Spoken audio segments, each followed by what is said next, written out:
Serbuan yang dilakukan Bjorka menimbulkan tanda tanya besar bagi masyarakat. Apalagi dalam pernyataannya, kelompok pertas ini mengatasnamakan kegelisahan rekannya yang tinggal di Warsawa, Polandia atas kondisi Indonesia yang karut-marut.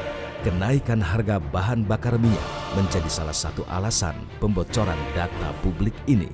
Berdasarkan pengalaman yang dimiliki, Ardi Suteja menyebutkan biasanya ada sejumlah motif yang mendasari serangan cyber semacam ini. Antara lain motif sekedar mencari ketenaran, motif ekonomi, hingga motif politik.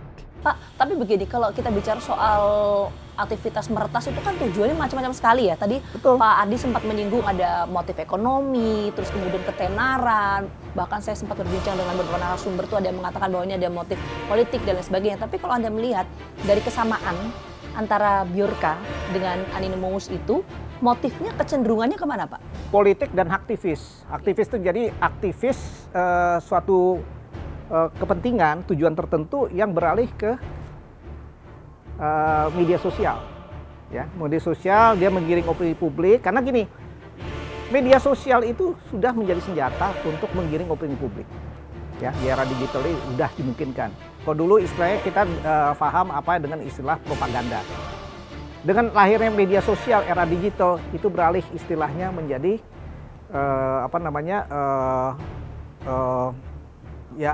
ya viral, istilah gaulnya viral. Tapi ada satu hal yang perlu kita cermati bahwa ini sudah merupakan perang yang menyasar pola pikir kita, kognitif ya, perang kognitif.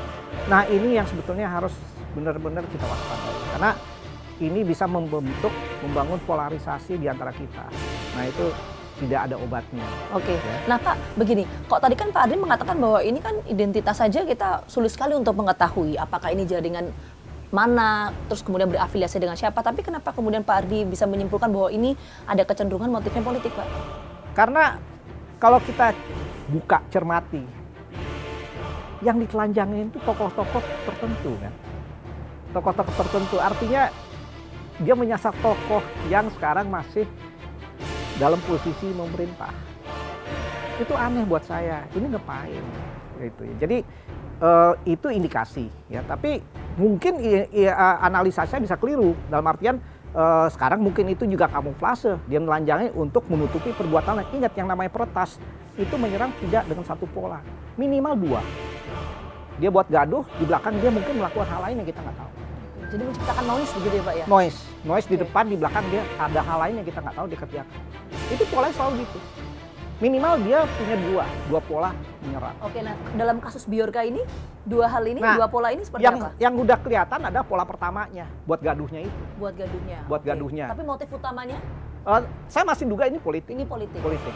Karena kalau lihat timingnya, pertama mendadak ya, tidak ada indikasi di awal. Indikasinya tiba-tiba gaduhnya viral, ini artinya sudah ada sesuatu yang dia sudah perhitungkan itu akan menjadi melebar ya. Nah ini yang makanya Pak Menko Polhukam itu segera membentuk Satgas ya, salah satunya adalah untuk melihat persoalan ini secara kita bilang helikopter view. Kedua juga bagaimana sekarang kita bisa membangun ketenangan buat masyarakat. Pandangan yang sama juga disampaikan pegiat media sosial Mustafa Nahrawardaya. Berdasarkan pengamatannya, kecenderungan Bjorka adalah motif politik. Jadi karakter hacker itu ada 4, bukan karakter, motifnya. Pertama adalah motif ekonomi. Dia ingin mencari uang dengan pekerjaannya itu. Entah dia dengan menjual data, atau dia dengan menjual informasi, dan seterusnya. Yang kedua adalah motif eksistensi atau intelektualisme. Dia itu ingin menunjukkan pada publik, ini loh, gua hacker. Jadi gua bisa menghack, mengambil data dari Dukcapil misalkan, dari Samsat misalkan. Ingin diakui publik. Yang ketiga kriminal. Jadi dia masuk ke sistem sebuah lembaga, lalu dia mematikan sistemnya, lalu dia menelpon atau menghubungi, kalau lu pengen dapat passwordnya, lu bayar. Nah, kejahatan, kriminal, maka dia dapat untung dari situ. Tapi yang keempat, yang motif politik, ini yang susah kita sentuh. Karena politik sangat rumit, sangat sangat banyak elemen-elemen yang terlibat di situ. Ada kekuasaan, ada oposisi, ada parlemen, ada kementerian dan seterusnya, ada BIN, ada apa ya. Kalau politik banyak sekali yang kemudian bisa terafiliasi ke situ. Banyak sekali yang bisa terafiliasi ke situ. Tapi kalau untuk konteks Bjorka ini, Mas Nahra melihatnya dari 4 motif ini kecenderungannya kemana? Ke politik. Kenapa? Ke politik.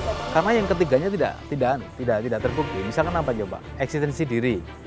Dia nggak menonjolkan saya siapa, enggak. Dia nggak memberi clue. Biasanya kalau eksistensi atau ingin diakui, dia menunjukkan clue-cluenya. Misalkan saya dari mana, terus dari masuk akal. Tapi kan ini nggak masuk akal, ngaku Polan dia, tapi yang dihack adalah Indonesia dan eceran informasinya. Hingga saat ini, belum ada petunjuk yang jelas tentang siapa dan di mana keberadaan Bjorka. Aparat masih terus mencari dan memburu Pertas yang masih terus mengancam akan membuat kegaduhan ini. Banyak spekulasi yang muncul mengenai motif dari hacker Bjorka ini meretas hingga menyebarluaskan sejumlah data ke publik. Tapi terlepas dari apapun itu, motifnya kebocoran data seharusnya bisa diantisipasi. Pemerintah memiliki tanggung jawab yang penuh untuk menjamin keamanan data bagi setiap penduduk. Namun di sisi lain, warga atau masyarakat pun juga diwajibkan untuk menjaga kerahasiaan data pribadi dan tidak mudah disebarluaskan ke publik. Saksikan terus Fakta setiap hari Senin pukul 8 malam hanya di TV One.